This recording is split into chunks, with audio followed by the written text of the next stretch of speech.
विषय हिंदी, कक्षा स्नातक स्नातकोत्तर, वर्ष 2021-2023।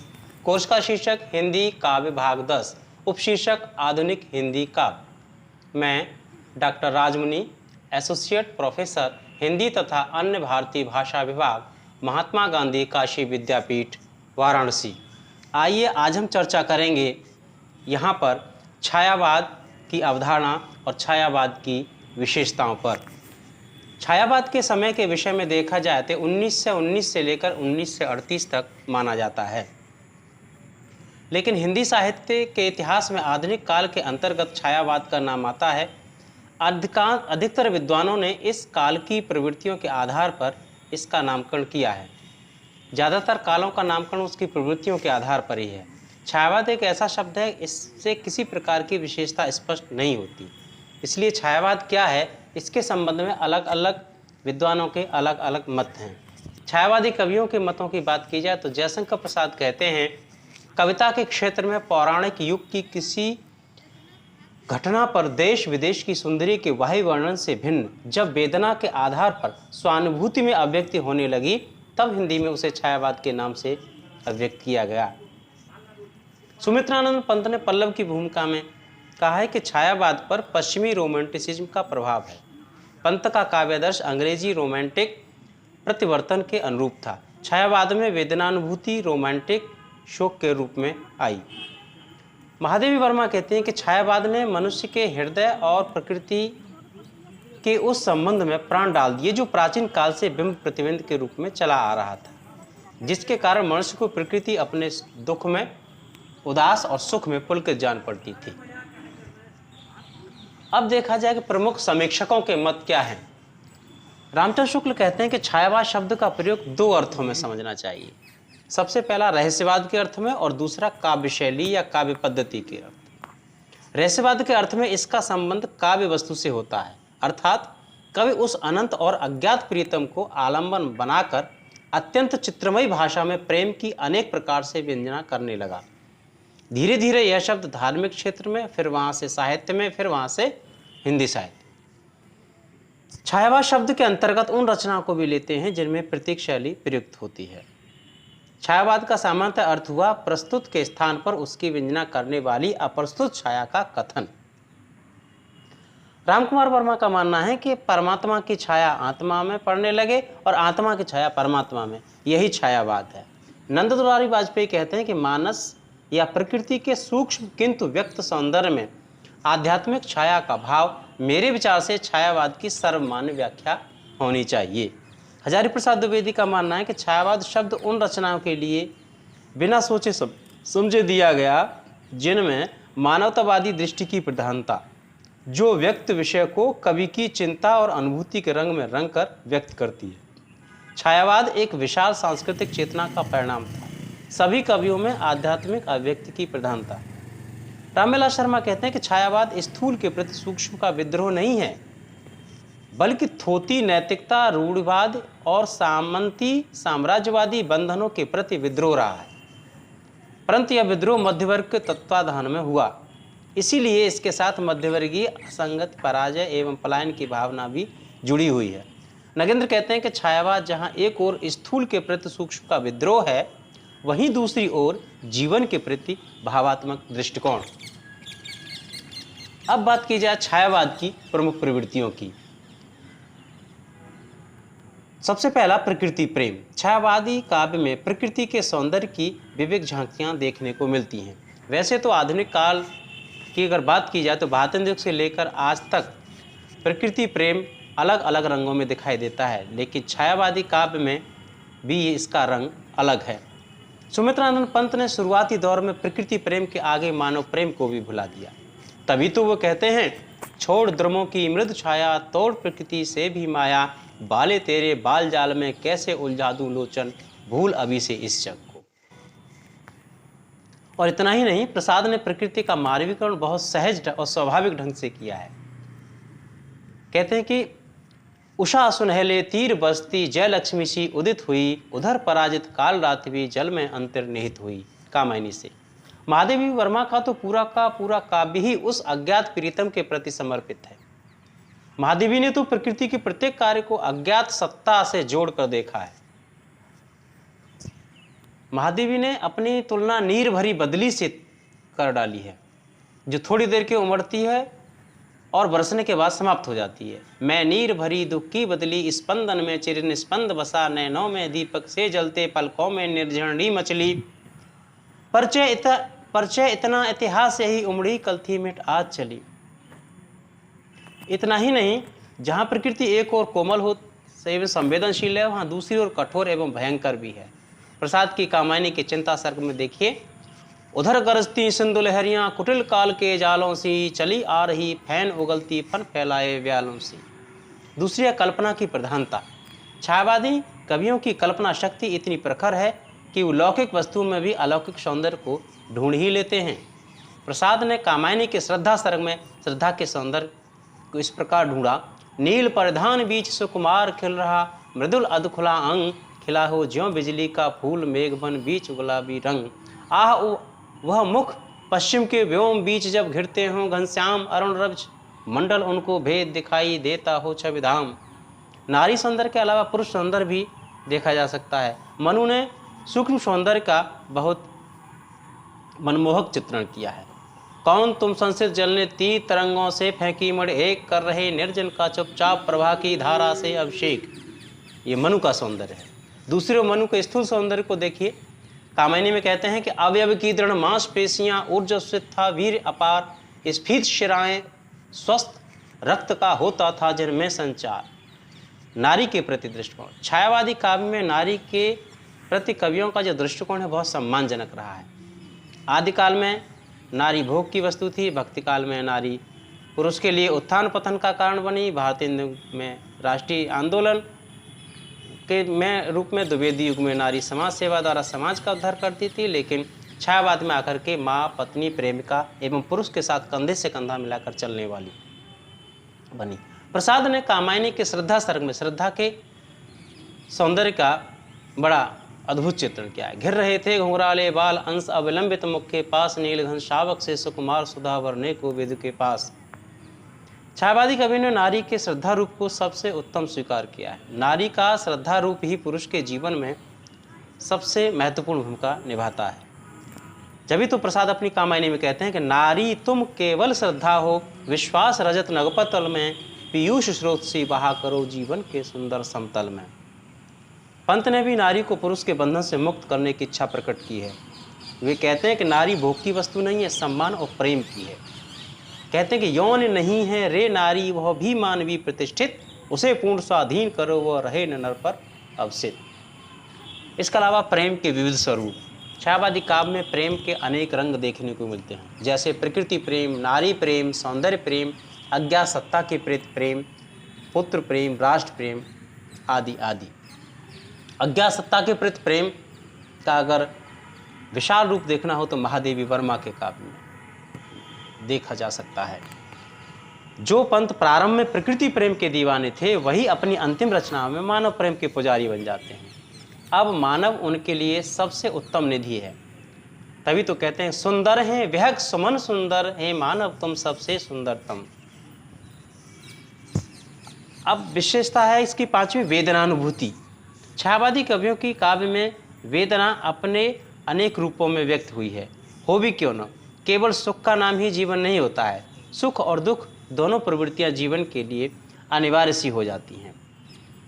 अगर दोनों नहीं रहेंगे तो जीवन एकांगी हो जाएगा। प्रसाद का आंसू काव्य वेदना अनुभूति का बहुत बेहतरीन उदाहरण है। इसमें लौकिक वेदनानुभूति की छाप है, जिसे लोग अलौकिक भी मान लेते हैं।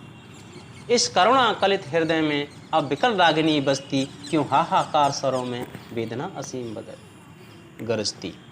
महादेवी ने सुख दुख वेदना के विषय में लिखा है कि सुख तो जीवन में 4 दिन का होता है, लेकिन वेदना तो मनुष्य के साथ जीवन भर का साथ निभाती है।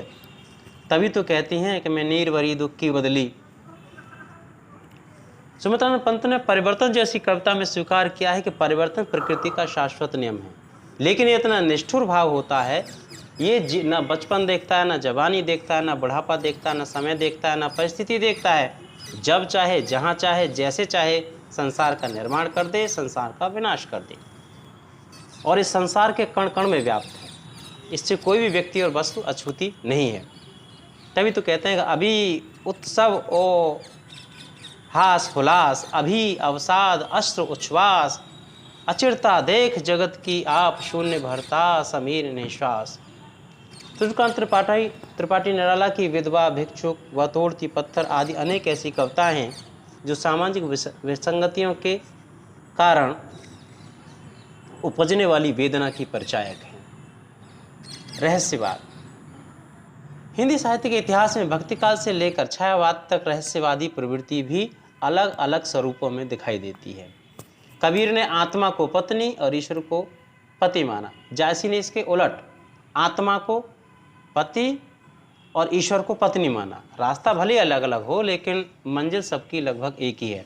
छायावादी कवियों के काव्य में भी रहस्यवादी भावना विद्यमान है, यानी इस संसार में कोई न कोई शक्ति है जो इस पूरे संसार और प्रकृति को चलाती है। प्रसाद ने कामायनी का आशा सर्ग में कहा है कि उस अज्ञात सत्ता का केवल अनुभव किया जा सकता है, उसे देखना संभव नहीं है। सिर नीचा कर किसकी सत्ता, सब करते स्वीकार यहाँ, सदा मौन हो प्रवचन करते जिसका यह अस्तित्व कहाँ। हे अनंत रमणीय कौन तुम, यह मैं कैसे कह सकता, कैसे हो क्या हो इसका तो भार विचार न सह सकता। महादेवी वर्मा तो यहाँ तक कह देती हैं कि अज्ञात सत्ता को पाने के लिए कहते हैं कि तोड़ दो यह क्षितिज में भी देख लूँ उस ओर क्या है, जा रहे जिस पंथ से यो कल्प उसका छोर क्या है। फिर कहती हैं जब उस अज्ञात सत्ता और मुझ में कोई अंतर नहीं है तो फिर बाहरी दिखावा करने से, पूजा करने से क्या फायदा। क्या पूजन क्या अर्चन रे, उस असीम का सुंदर मंदिर मेरा लघुतम जीवन रे, मेरी सांसें करती रहती नित प्रीत का अभिनंदन रे। इतना ही नहीं, पंत ने तो यहाँ तक कह दिया है कि तुम निर्जीव छिद्रों में सजीव की भांति ज्ञान भर देते हो, लेकिन मैं तुम्हें पहचान नहीं पाया कि तुम कौन हो। न जाने नक्षत्रों से न जाने कौन अरे द्युतिमान, जान मुझको अबोध अज्ञान सुझाते हो तुम पथ अनजान, फूंक देते छिद्रों में गान, अये सुख दुख के सहचर मौन, नहीं कह सकता तुम हो कौन। मानवीय दृष्टिकोण। हिंदी काव्य में मानवता की भावना किसी न किसी युग में अवश्य रही है, प्रत्येक युग में कहीं न कहीं जरूर दिखी है, लेकिन परिस्थिति के अनुसार मानव के भीतर मानवीय गुण और अमानवीय गुण दोनों रहते हैं, लेकिन कब कौन सा हावी हो जाए नहीं कहा जा सकता। छायावादी कवियों के काव्य में जड़ एवं चेतन सभी को मानवीय दृष्टि से देखा गया है। प्रसाद ने कामायनी में इड़ा सर्ग में नारी के प्रति देखिए, कहते हैं कि तुम भूल गए पुरुषत्व मोह में कुछ सत्ता है नारी की, समरसता है संबंध बनी अधिकार और अधिकारी की। अर्थात प्रसाद के अनुसार समाज में स्त्री पुरुष के सामंजस्य के बिना विकास की कल्पना करना संभव नहीं है। वह तोड़ती पत्थर मजदूरी करने वाली नारी के विषय में निराला लिखते हैं, वह तोड़ती पत्थर देखा मैंने उसे इलाहाबाद के पथ पर। भिक्षु कविता में कहते हैं कि वो आता दो टूक कलेजे के करता, पछताता पथ पर आता, पेट पीठ दोनों मिलकर एक, चल रहा लखोटिया टेक, मुंह फटी पुरानी झोली को फैलाता। बादल राग कविता के माध्यम से किसानों की दयनीय स्थिति के प्रति मानवीय दृष्टिकोण है। ए विप्लव के वीर चूस लिया उसका सार, हाड़ मास ही है आधार, ए जीवन के पारावार। सुमित्रानंद पंत के काव्य में मानवता की भावना कदम कदम पर दिखाई देती है। ग्राम्य काव्य संग्रह की वाणी कविता में कवि समस्त जनजीवन के कल्याण की कामना करता है। प्राकृतिक सौंदर्य का प्रेमी कवि अपनी मानवीय भावनाओं को युगांत में खुलकर स्वीकार करता है। जो दीनहीन पीड़ित निर्बल मैं हूँ उनका जीवन संबल, और नारी के प्रति कहता है कि नष्ट हो गई उसकी आत्मा, त्वचा रह गई पावन, यौन मात्र रह गई मानवी निज आत्मा पर अर्पण। पुरुष प्रकृति ही पस्ता का पहले नैतिक आभूषण। उत्तरा काव्य संग्रह की गीत विभाग में पंत लोगों को केवल मानवता का संदेश देते हुए कहते हैं कि नव मानवता का संदेश सुनाता। पंत कहीं भी सामाजिक यथार्थ को व्यक्त करने में किसी से पीछे नहीं रहते हैं। हाय मृत्यु का ऐसा अमर अपार्थिव पूजन, जब विषण निर्जीव पड़ा हो जग का जीवन, ताज कविता से। देश प्रेम की भावना। देश प्रेम की भावना भारतीय युग से लेकर के छायावाद तक बनी हुई है। भारतीय युग में प्रारंभ हुआ, द्विवेद युग में फिर थोड़ी और बड़ी हुई और छायावाद में अपनी चरम पराकाष्ठा पर। कविता ही नहीं, नाटकों में भी यह भावना देखने को मिलती है। प्रसाद के नाटक में भी, चंद्रगुप्त नाटक में गीत है, अरुण यह मधुमय देश हमारा, जहां पहुंच अनजान क्षितिज को मिलता एक सहारा। निराला के काव्य में भी देश प्रेम की भावना अनेक रूपों में दिखाई देगी। जागो फिर एक बार बहुत लंबी कविता है। इसमें कहते हैं कि गुलामी की बेड़ियों को तोड़ने के लिए भारतीयों को एक बार जरूर सावधान होकर के लड़ना होगा। जागो फिर एक बार, समर अमर कर प्राण। छायावाद में प्रसाद पंत निराला के अतिरिक्त राष्ट्रीय भावना की एक धारा ऐसी चली जिसमें सभी कवियों ने राष्ट्रीय प्रेम की कविताएं बहुतायत में लिखी। माखनलाल चतुर्वेदी की लंबी कविता है पुष्प की अभिलाषा। पुष्प के माध्यम से अपने राष्ट्र प्रेम को अभिव्यक्त करते हैं। मुझे तोड़ लेना बनवाली, उस पथ पर तुम रहना फेंक, मातृभूमि पर शीश चढ़ाने जिस पथ जामे वीर अनेक। दिनकर, रामधारी सिंह दिनकर की हुंकार, कुरुक्षेत्र, परशुराम की प्रतिज्ञा आदि ऐसी कविताएं हैं जो राष्ट्र प्रेम की भावना से भरी हुई हैं। वैज्ञानिक प्रभाव, छायावादी काव्य पर वैज्ञानिक विचारधारा का भी प्रभाव है। विज्ञान का प्रभाव प्रसाद पंत निराला आदि कवियों के काव्य पर है। इन कवियों ने विज्ञान की शक्ति को पहचान कर जीवन के लिए सदुपयोगी बनाने की बात कही है। इन्होंने कहा कि वैज्ञानिक शक्ति का दुरुपयोग नहीं किया जाना चाहिए, क्योंकि विज्ञान मानव जीवन को बचाने के लिए, मानवता की रक्षा करने के लिए बनाई गई है, न कि मानव के विकास करने के लिए, विनाश करने के लिए। इसीलिए विज्ञान और बुद्धि दोनों में सामंजस्य स्थापित करना चाहिए। कामायनी में विज्ञान की शक्ति के सदुपयोग का वर्णन करते हुए प्रसाद कहते हैं, शक्ति के विद्युत कण जो व्यक्त विखल बिखरे हो निरुपाय समन्वय, उनका करे समस्त विजयनी मानवता हो जाए। काम सर्ग में भी प्रसाद ने अणु परमाणु के अस्तित्व को स्वीकार किया। वह मूल शक्ति उठ खड़ी हुई, अपने आलस का त्याग किए, और कहते हैं कि यह जो सारा संसार है, डार्विन के विकासवाद का भी प्रभाव देखने को मिलता है। संसार में सर्वोत्तम ही जीवित रहता है, सर्वाइवल ऑफ द फिटेस्ट। कहते हैं कि यह नील मनोहर कृतियों का विश्व कर्म रंगस्थल है परंपरा लग रही यहाँ, ठहरा जिसमें जितना बल है। स्पर्धा में जो उत्तम ठहरे रह जामें, संस्कृति का कल्याण करें शुभ मार्ग बतामें। व्यक्तिवादी विचारधारा, छायावादी कवि अपने सुख दुख के सहारे संसार के सुख दुख को समझने की कोशिश करता है। प्रसाद के आंसू खंड काव्य को लौकिक काव्य के रूप में जाना जाता है। प्रसाद के जीवन में आज सुख तो स्वप्न की तरह होते हैं, अभिलाषाओं की करवट फिर सुस्त व्यथा का जगना, सुख का सपना हो जाना भीगी पलकों का लगना। प्रसाद लहर में ले चल वहाँ बुलावा देकर संसार के कोलाहल से ऊब गए हैं, अब एकांत में जाना चाहते हैं, ले चल वहाँ बुलावा देकर मेरे नाविक धीरे धीरे। निराला भी अपने व्यक्तिगत दुख से दुखी रहते हैं कि अब मुझे कोई नहीं पूछता, स्नेह निर्झर बह गया है। इस कविता में यह भाव देखा जा सकता है। छायावाद में एक वर्ग ऐसा भी था जो दुनियादारी को छोड़ करके प्रेम एवं मस्ती की रचनाएं कर रहा था, अपने तरीके से जीवन जीना चाहता था। उसमें इस वर्ग में भगवती चरण वर्मा, बालकृष्ण शर्मा नवीन एवं हरवंश राय बच्चन आदि थे। जैसे हो जाने दे गर्क नशे में, मत पड़ने दे फर्क नशे में। भगवती चरण वर्मा तो अपनी मस्ती में इस कदर डूबे कि आगे पीछे सब कुछ भूल गए। कहते हैं हम दीवानों की क्या हस्ती, आज यहाँ कल वहाँ चले, मस्ती का आलम साथ चला, हम धूल उतारते यहाँ चले। इनको स्वच्छंदतावादी उसमें ले जाते हैं। अब आई हरवंश राय बच्चन की कविता मधुशाला।